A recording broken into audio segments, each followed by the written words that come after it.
Hello, sparkly beans. It's Avery. If you're new here, hello. I help justice-aligned, neurodivergent, and nerdy humans to cultivate ease and self-trust for growing into our emerging future. And today, we're actually zooming in on part of that phrase that I always say at the beginning, which is justice, justice-aligned. So justice is my year card, my tarot year card, and here's one of my favorite justice cards from the Numinous Tarot. So I wanted to share with you just a little bit of the kind of like halfway point of my justice year. I'm almost there. Your personal year with a tarot starts with your birthday. So we're about to my half birthday. And I wanted to share just some interesting reflections and some things that I have noticed and learned from this card this year, with a little bit of overlap even into our collective year card, the Lovers. So I've had some depth, a deepening to my understanding of this card, and I wanted to share with you. I also want to note that I was called to do this right now, and my battery is like halfway through. So if this cuts off abruptly at the end, you'll know what happened, but hopefully we can avoid that. I'll start actually with a question. Tell me if you're a tarot reader and you're familiar with this concept of year cards. I'm curious, let me know in the comments below. Do you find that you pull your year card more during that year, and that do you find that you pull the year card in a way that it feels like it's kind of like prompting you or like pointing you to something that's going on, something that's happening that would help you understand it a little more? Because that's something that's very much been happening with justice for me. And it happened some last year as well, I think, with the Wheel of Fortune as my card. So I'd be curious if others have found that.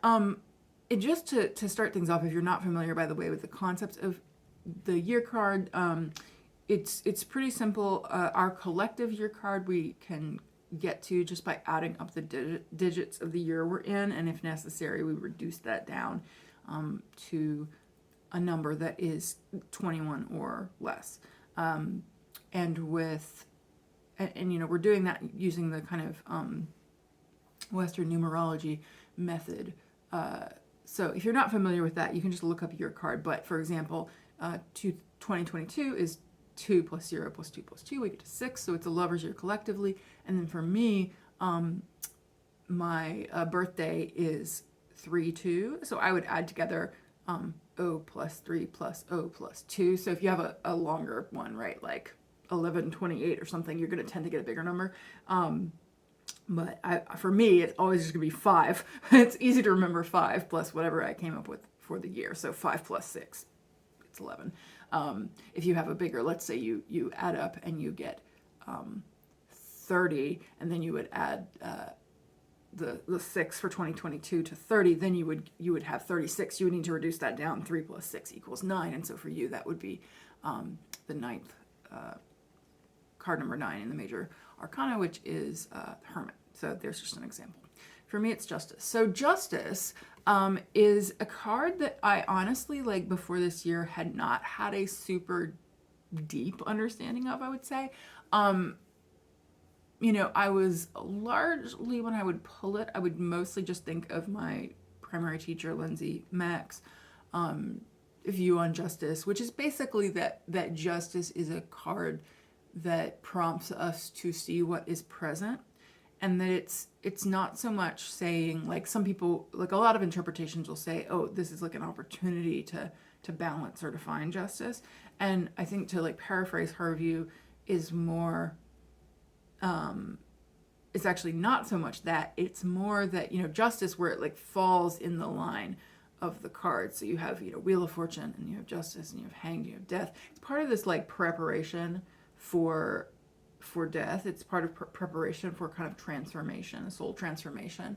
And so the role that Justice plays in her view is kind of awakening us to what's here.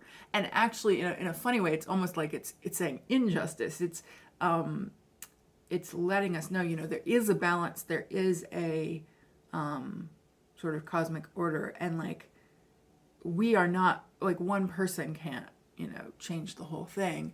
And so it cues us in to be aware of like what justice is and how we're out of alignment with it, and how like collectively, right, how the world is out of alignment, how and this is not perfect, right? Check out Lindsay's work for her view on it, of course, but that's how I sort of interpreted her view. And so that's what I would see is like, oh, it's prompting me to like notice how things are.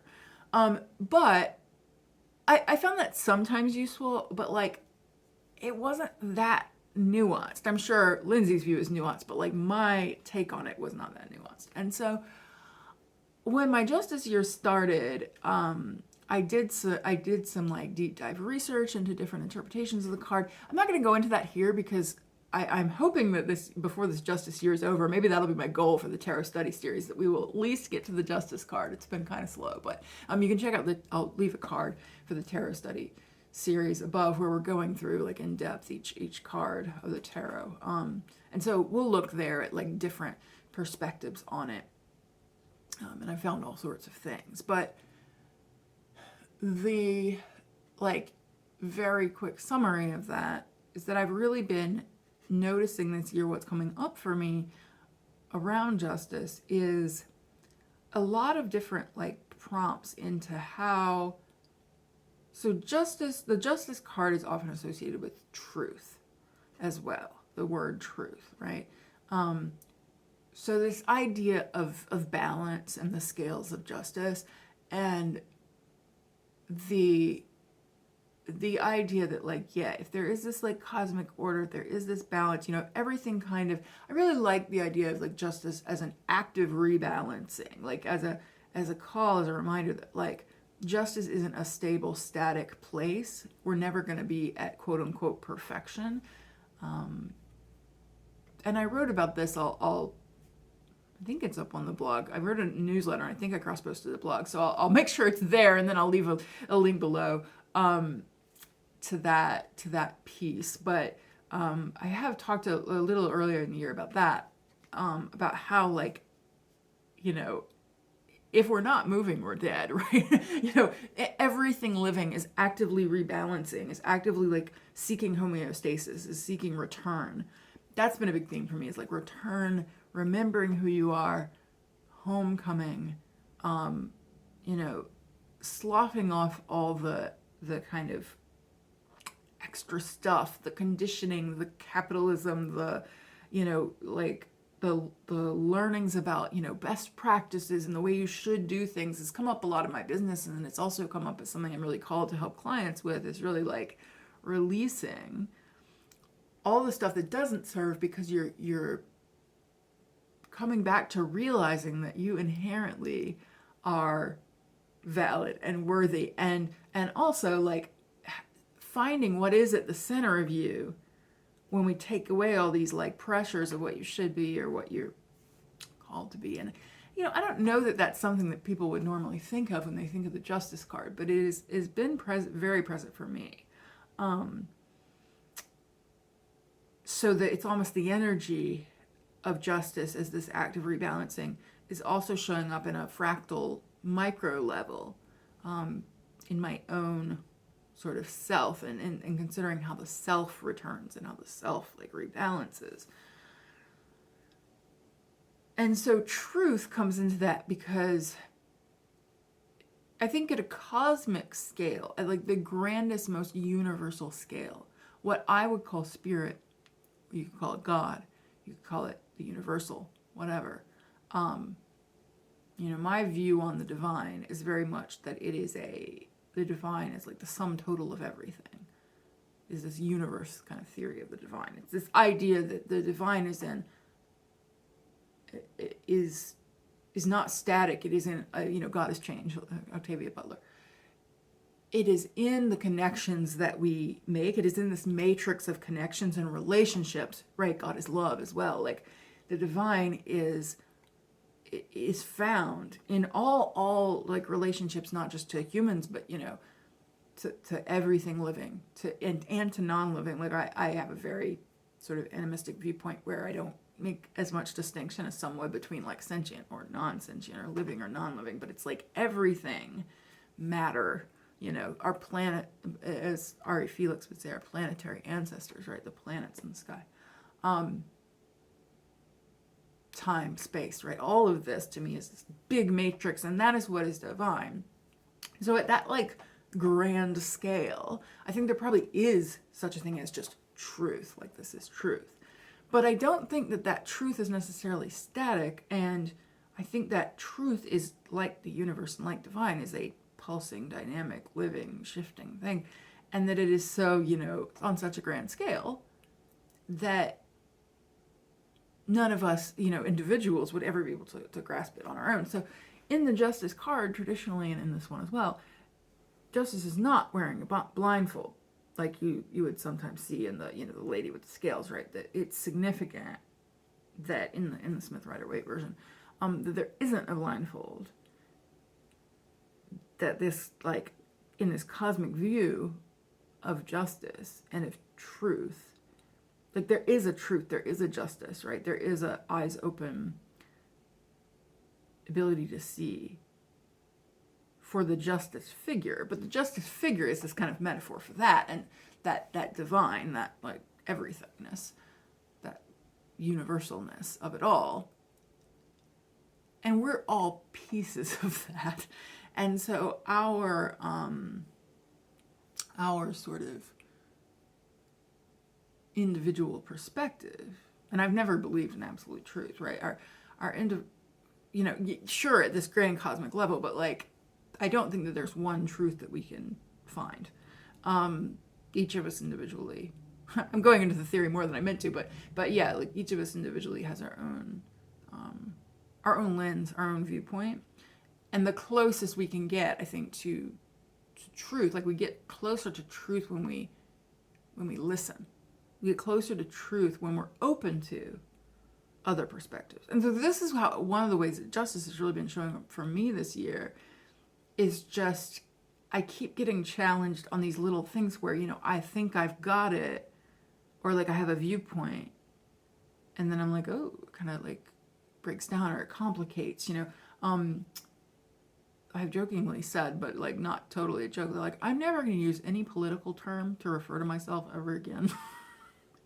Because the more I read and like the more I understand the various sort of like ways in which different, affinities and affiliations and ideologies are used to mean things that I wouldn't agree with, or to manipulate what have you, right? It's not so black and white, which is hard for me, right? Because I always like grew up identifying with like very specific words. And obviously, right, I say like, I'm justice aligned, I'm liberation. Like there's certain things you can glom from that like, okay, you're probably not a, Republican, for example. You're probably not, this, that, or the other. You're not all right. Well, yeah, that's very true. I am not. And I'm very much committed to those values, right, of like, how can, some of the values that have come up for me. And I think like in seeing the way that these like labels or these like affinities, these like perspectives on truth are not always complete or can always be kind of like expanded upon, it's brought me closer to, and so this is that centerpiece, right? It's brought me closer to like what are my core values, and how are these identity terms like not necessarily a proxy, a reliable proxy for the values. So how like saying like, oh, I'm like on the left, or I'm, liberal, or whatever, the like those terms are evolving way faster than I can keep up. So one of the things I've noticed is that I'll say something like, oh, I'm liberal, and then I found out like, oh no, that means like neoliberal now. Oh, I'm not that, right? So it's like that. But it's also like I've read some things that have challenged me from different perspectives have made me go, huh, like, am I really committed? Or is this term really useful? Because, it doesn't really encompass like all of the different views I have on different things. And so the values piece is like more resonant. And so values like justice, like liberation, like sovereignty, but like personal sovereignty, but not in the like state sovereignty notion, but like this idea of like autonomy, and because I think like my core values is very much a balance of like this like personal sovereignty and autonomy and like getting to have boundaries, balanced with the importance of the collective and relationship. Like, what is that? Like, so my values are not necessarily like one word, but it's like, how do they interact? What, like, my word for the year has been love. And it's like, how to, like, if there's any truth, right, I would come back to love. And so I keep asking myself, like, what is the most loving way to be in this moment? Like, how would I apply love to this? And that's not always, sometimes that answer might be in alignment with a particular political platform or something, but it isn't always. I recently read a really interesting book. I was like debating, do I tell you what the book is? And I might do a review of the book later, but like, I was reading some different things, including a particular book, but I've been doing some reading just around like the relationship between like the occult and different like political things and patriarchy and blah, blah, blah, that have been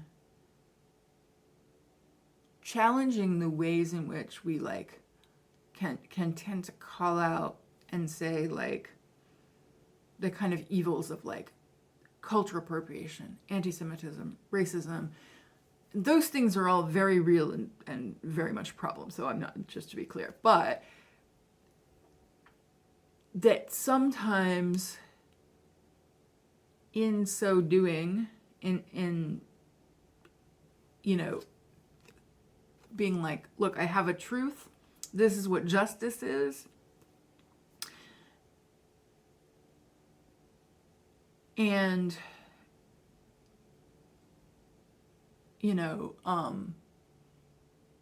trying to find a hardline stance in a shifting truth kind of environment. So it might be like a good example, right, is that I was very much like, I do not fuck with Kabbalah in the sense of Hermetic Kabbalah, in the sense of, so like I'm not Jewish, and so Jewish Kabbalah is a close practice, right? I know that, and so I'm like, okay, great, that's like Jewish mysticism, that's its own thing. I'm not Jewish, so that's like a simple, cool, not mine, right?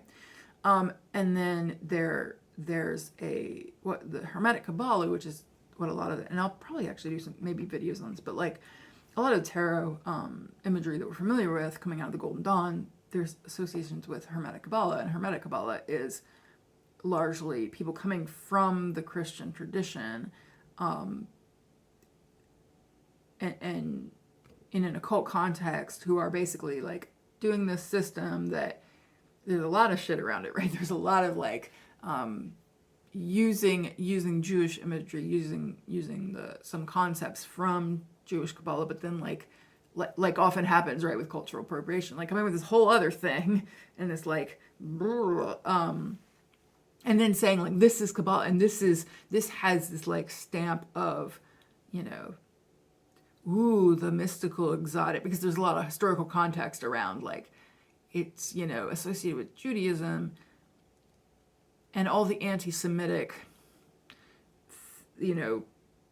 approaches to kind of like genocide when it comes to actual Jewish people, and then we want to be different and heretical and like edgy about Christianity, and so we're going to associate ourselves with like Hebrew letters and the symbolism of like, oh, it's a secret society, a cult, blah blah blah thing, and we're not going to get punished because we're white men from Christian origins that are non-Jewish, right? So very oversimplification. Maybe we'll talk about that later. highly recommend Ezra Rose's recent zine, which is Pay What You Can. It's available for free, but I encourage you to contribute. I did. To get a copy, I'll put a link below. So if you're interested in any of that from a perspective of a Jewish person who's well-researched zine on this, check that out below. But all that is to say, like, that's an example of where I was like, okay, I do not fuck with this. And like tried to just kind of be like, okay, like how do I like not even like, tarot, like, how would I quote unquote like clean my tarot practice up or take this out? And the reality is anything, right, that any tarot cards that come out of that are in any way part of that tradition that like take as a model either Thoth or Smith Rider-Waite are gonna be associated with this, just as even if you take from, say, like the really old like Tarot de Marseille, sorry, I'm like trying to do English and French at the same time in my head, Tarot de Marseille or Tarot de Marseille, however you want to say that. Then you're getting right imagery of like kings and royals, and this was a deck that was made for people at the very top of the hierarchy. So there's no way to completely erase this like purist approach, right? And so I think this is what like justice is like. You can't necessarily, you're not holding the blade, right? You can't be like, and I've got it. But what I've found in all this sort of exploration and realization is like tuning into the ambiguity and remembering that like my goal is not to be perfect. Nobody is going to be perfect. And that my goal is like, what is more loving? What is the most loving approach to this? What is the way that I can approach this with humility and grace? What is the way that I can listen? And so this is where I think, and so I was challenged by actually like by a good friend who is Jewish, right? I was challenged by him to like take a more nuanced approach. And so he gave me some resources to consider like, maybe it's more complex than just trying to almost like not see, like don't even look at anything related to the tree of life or that like way of thinking. That sometimes our views on cultural appropriation can like turn into this, right, punishing, racist, capitalist, whatever thing, this hyper rationality of and I think justice kind of like points to the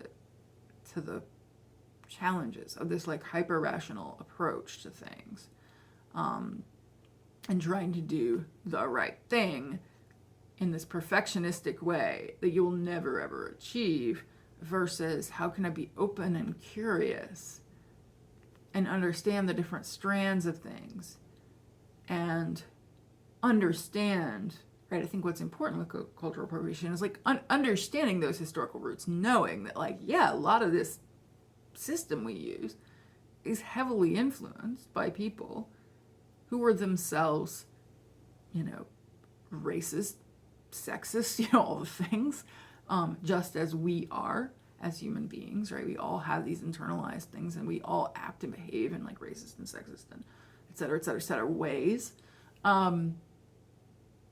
But how are we pivoting and orienting back towards our values? How are we trying to come back to the center, right? And understanding we have all this conditioning and we can't be perfect, but like how can we come closer and closer to a loving, relational, human self? And a big part of that is listening. And a big part of that is, I think, maybe not being deterministic. Maybe sometimes not relying so heavily on our identities. I stopped introducing myself with a laundry list of identities and challenge myself, which is really hard for me, to be open to the ambiguity. As an autistic person, one of the things I struggle with, I think, is that kind of ambiguity. But it's also like, as a Piscean, I love liminality. I love ambiguity as a value. It's hard to practice sometimes. How can you have the courage to not define yourself and not identify sometimes? And allow yourself to just be like, what does it mean if I show up in a space looking as I am with my white skin and my European features, right? And I don't immediately declare myself as, you know, with my anti-racist credentials, right? That's scary. That can be scary for me sometimes, right? Like, oh no, what if they think I'm this or that or the other, right? But that's not, and this is where the Lover's card comes in, I think. That's not mine to hold, right? My responsibility is to show up, to act from my values, to show who I am, to keep pivoting and reorienting when I fuck up, as I inevitably will do. To not necessarily like try to like give a laundry list of, oh yes, like I am white, I'm anti-racist, I'm also aware that I behave in a racist fashion. Here's my laundry list of disclaimers. Here are my policies on justice, my policies on harm reduction, right? That used to be kind of a little bit how I would come into certain spaces. And like, instead, like, how do you show up from that? And how do you listen? And if someone makes an assumption about you because you haven't identified, because you haven't like specified something, especially if they're making that assumption, like if they're coming from a place of pain and trauma in the way other people like you act, that instead of kind of having this reactive approach of like, oh shit, well actually, like, let me tell you everything about me, right? And oh my God, I fucked up and here's all the, right? Instead, how can I respond, not react, respond in such a way that's like, wow, I really hear your pain. I acknowledge and hear that like a lot of people like me have fucked up. A lot of people like me, I have in my life fucked up, right? And I would like to commit to you to do my best not to. And I'm listening, right? And here are some commitments I would, I can make. Here are some commitments I can't, right? Because we get to have boundaries, right? Sometimes people hold pain and the pain is totally valid, but it's also not ours. And this is like justice kind of reclaiming our personal power and saying like, what is within our sphere of control and what is ours to hold and where do we need? I am not responsible for everything that every other white person has done. I'm not even responsible for everything my ancestors have done. Now, do I personally do things, that I feel are my commitments? Absolutely. Do I do ancestral healing? Absolutely. Do I practice harm reduction? Absolutely. But I can bring my power back and like be confident in that and say, I'm doing what I know to be within my values. And I'm going to keep pivoting towards that. And if people are experiencing pain, I'm going to acknowledge and say, and listen and say, yeah, this is really shitty. And I would love to, hear the ways that I am open to and have the capacity to repair and to take responsibility. And I'm going to listen to what your, opinions are and your, what you tell me my responsibility is. And I might change, right? I might listen and say, oh, actually, there's something I hadn't considered and I want to change my commitments. But I'm not required to do that every time I'm called out or called in. I'm not required to, answer for everyone, in my view, because I couldn't, because I don't have the capacity. Like, I don't have the capacity to take on all the harms of racism, as one example. And as a trans person, right, if I'm talking to you as a cis person, I might blurt out some pain, right? I might make assumptions about you if you're cis. I might not trust you immediately. And that's okay. And if I blurt out in pain, which I'm absolutely allowed to do, and no one should tone police, and the same would go to BIPOC folks, right? No, I would never want to tone police that expression of pain. But like, my expression of pain doesn't mean you have to like skitter back into a corner and say, oh my God, I'm a horrible person. Here's all the ways I'm going to fix cis people. Like, you can't do that. I know you can't do that. I don't expect you to do that. And you can't expect me to trust you necessarily around issues of gender until I get to know you, until I build that trust. So that comes right back to the relational piece that I think justice encourages us to say, how do I broaden my perspective? How do I get to know different people? How do I build trust? Which is not something you necessarily associate with justice, but like, I'm learning that part of justice is how do I build trust? And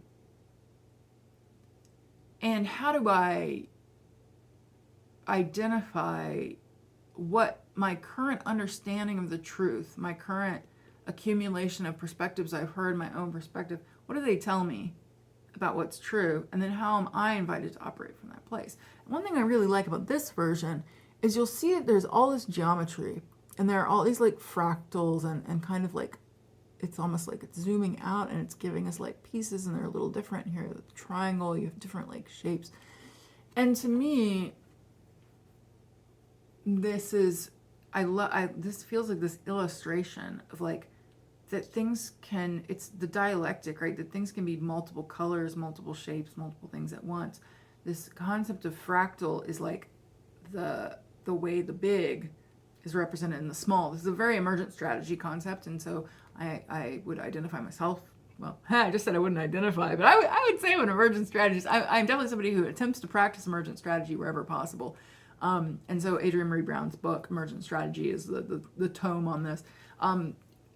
But, you know, one of the principles in there, well, a couple of principles, is that she uses the fractals in nature and the way we see the way things are, the same patterns are repeated down at different scales, to illustrate the ways that instead of trying to do everything, instead of trying to be justice and like fix everything and like wield the sword ourselves, you know, what is the ways that it shows up in our environment? And so this is the what is mine to hold versus the bigger shape. And it might be that what is mine to hold can feel incomplete when you see how big the shape is. But remember, we all have a piece of that shape. We're all part of divine, part of the universal matrix. The matrix is made up of little points, and we're each a little point. And so what is my responsibility? And how can I, in the lover style, kind of pull that back and see in the mirror, like, who am I and what is mine to hold? And then how can I, at the same time, always be open to listening and hearing and adjusting that perspective and saying, oh, actually, I think this other thing is mine to hold. Oh, and you know, I think this isn't mine to hold anymore. Or maybe it never was. So, you know, what is yours to hold? What isn't? The last thing that I've noticed that has been coming up a lot in this first half of my justice year is just the concept of the self. And so we've talked a lot about like identity. I've been like reading a lot of like neuroscience and like neuroscience and then like Buddhist perspective. So like very different, you know, like a Buddhist like take and then like a neuroscience take and intersections between those and other perspectives on the self. And like the thing that is very clear to me is that the self is, I think, an illusion. But when we say the self is an illusion, I don't necessarily take the view that that means like we need to transcend the self and like completely, you know, become one with the universe. I think we already are one with the universe. Like we already are a fractal of the bigger thing. Like God, that's, you know, God is within us. Like I take a very like immanence kind of approach as opposed to a transcendent approach of divine, that divine is here and we are part of it. Or we are it. Like I am divine. And also divine is everything. Like how can that both be true? How can that dialectic of two things that seem like they couldn't both be true be true?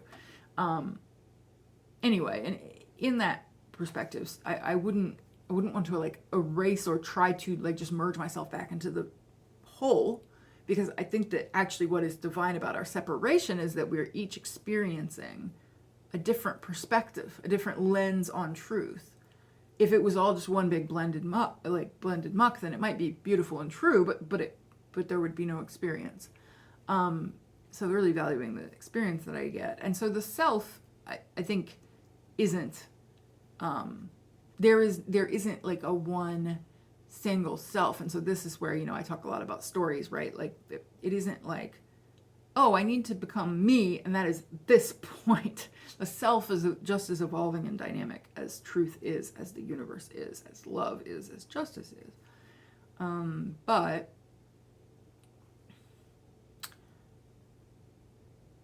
I have found practical benefit in not getting too tied to my sense of who I am and that story of self, because then it can come back into this kind of punishing, like, oh, you're not doing this and you're not doing that. Not being too tied to it, understanding that neuroscientifically in the brain, that the brain creates a story of self as a convenient thing to understand the world from.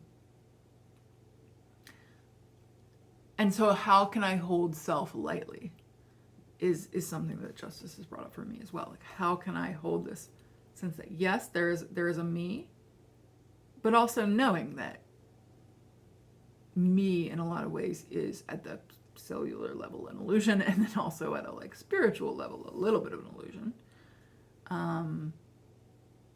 And allowing myself to adapt and to be fluid and to change. And, you know, I've always said, like, I talk about this a lot with sexual orientation and gender and those kinds of identities where, like, they're always shifting, and I totally know that. I totally expect them to change and evolve and not be static. But even the self itself is that as well.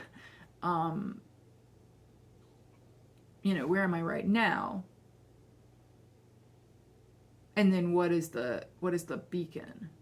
What is the thing I'm orienting myself towards? And so I to conclude, you know, I sometimes talk about progress isn't a straight line. I think our purpose is to spiral in closer and closer to self.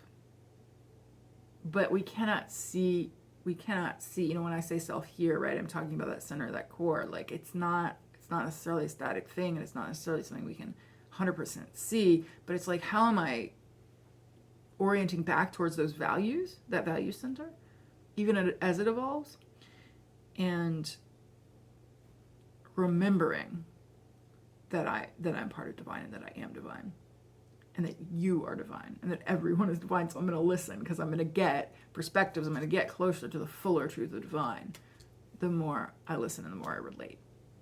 So those are my thoughts on justice so far. I will say that if this intrigues you and you're interested, you know, I actually do work with folks one-on-one as a change doula in like actually helping you to find this, like, what is this center? I have an offering where we can work together and help you to find that, and then help you to push off all the conditioning and all the other stuff. And so if that's something that appeals to you and you're curious about it and you just want to like chat and find out, and maybe I'll learn a little bit about you, no hard pitches in there, you know, just sort of like an informational, call it an explore session. You know, I can pull a couple cards for you. We can chat. I can give you some like quick takes, quick thoughts, you know, just like a little chance to be witnessed in a 30-minute session. And so I'll include the link below where you can, you know, go to my website and book one of those. I'd love to chat with you. I genuinely would. Like, whether I don't actually care whether or not you ultimately book with me, all right? That's totally free, and I would love just to, like, you know, meet the folks who are intrigued about this stuff and who are interested. So check that out below. And if you just find this stuff valuable and you enjoy it, and you want others to have access to it, and you appreciate the free access that I'm providing to this kind of content, you can also check out the Patreon below. And finally, I would say that my newsletter is the place to find out all the fun stuff and to know when new videos are up, and also when new blog posts are up, and, you know, all the different things. So you'll find all the links down in the description box, and we'll see you in the next video.